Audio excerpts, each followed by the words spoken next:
कर्मयोगी foundation में हमारा basic जितना भी जो हमारे महाराज जी का, हमारे स्वामी जी का पूरी जीवन की जो उपलब्धियां हैं वो कर्मयोगी फाउंडेशन में समायोजित की गई हैं।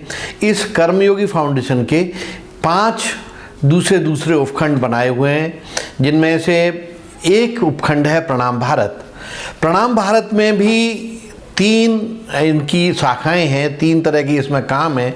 एक है Pranam Bharat great Indian festival limited, दूसरा नाम है प्रणाम भारत पब्लिकेशन लिमिटेड और तीसरा है Pranam Bharat information and broadcasting limited.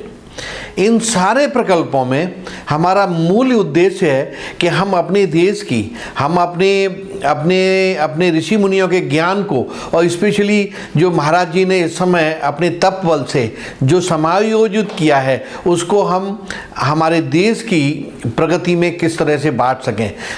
जैसे डेमोक्रेटिक कंट्री है हमारी, इस डेमोक्रेसी का मतलब ये नहीं है कि केवल प्रधानमंत्री ही अकाउंटेबल हैं। इस पूरे तंत्र में हर इंडिविजुअल का कहीं ना कहीं कंट्रीब्यूशन होना चाहिए। उसी प्रक्रिया में, उसी प्रोसेस में हमारे स्वामी जी ने जो भी अपने तब्बल से अभी एकत्रित किया है, अर्जित किया है, उसको हमने अपने इस कर्मयोगी फाउंडेशन के माध्यम से जन जन तक पहुंचाने का काम करना है। और उस जन जन के काम पहुंचाने की प्रक्रिया में अगर मैं कहूं कि ग्रेट इंडियन फेस्टिवल लिमिटेड ये एक ऐसा प्रकल्प है, इसमें हम एक शिविर की स्थापना करेंगे। जगह जगह पर शिविर लगाए जाएंगे। जैसे पुराने समय में मेले और ये स्वांग हुआ करते थे, उनके माध्यम से हमारा जो हमारी कल्चर थी वो जन के बीच जाती थी।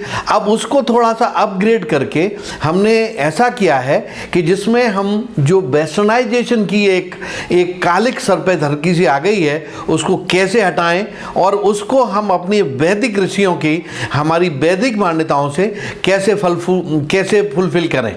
इस फुलफिलमेंट के लिए एक ग्रेट इंडियन फेस्टिवल जो हमारा एक प्रकल्प है, ये एक अपने आप में बहुत सजग और बहुत स्थापित रोल निर्वहन करेगा।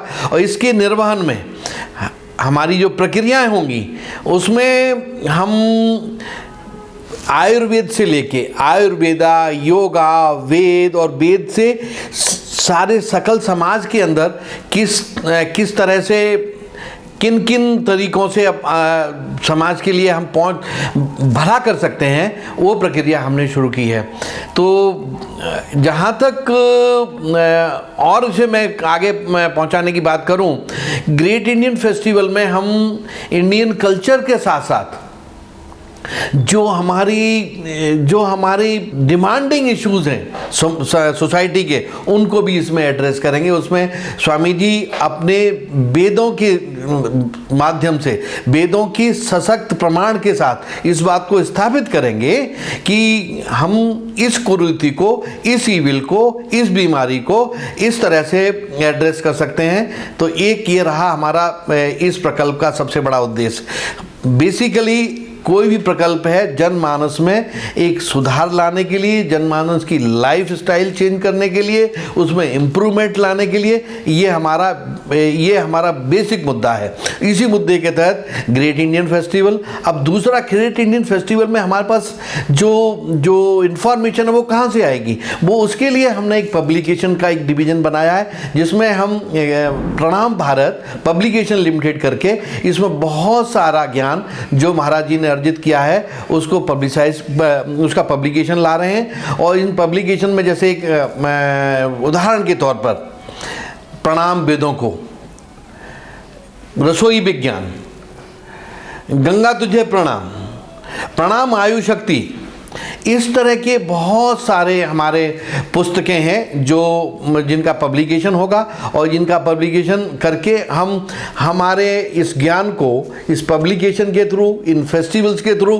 और फिर तीसरा प्रकल्प है हमारा जिसमें हम इंफॉर्मेशन एंड ब्रॉडकास्टिंग में जा रहे हैं। और उसमें ये सारी चीज़ें, जैसे मिसाल के तौर पर मैं कहूँ कि प्रणाम वेदों को, इसमें हम जो वेदों का जो वेदों का सार है वो जीवन में, जीवन के सुधार के लिए जनमानस में कैसे उपयोगी होगा, इस पर हमारा पूरा जोर रहेगा।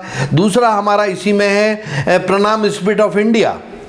इससे इस कार्यक्रम के माध्यम से हम पब्लिक में ये बताना चाहते हैं कि भाई हम कैसे बच्चे का लालन पालन पोषण बढ़िया कर सकते हैं, उसका न्यूट्रिशन कैसे कर सकते हैं, चाइल्ड के साथ उसकी ग्रोथ के बहुत इश्यूज हैं उन्हें कैसे सुधार सकते हैं। अल्टीमेटली एक परफेक्ट पर्सनैलिटी बनने के लिए चाइल्ड को कंसेप्शन से लेके उसके यूथ तक जाने की जो यात्रा है वो हमारी इस वाले प्रकल्प में यहाँ हम एड्रेस करेंगे।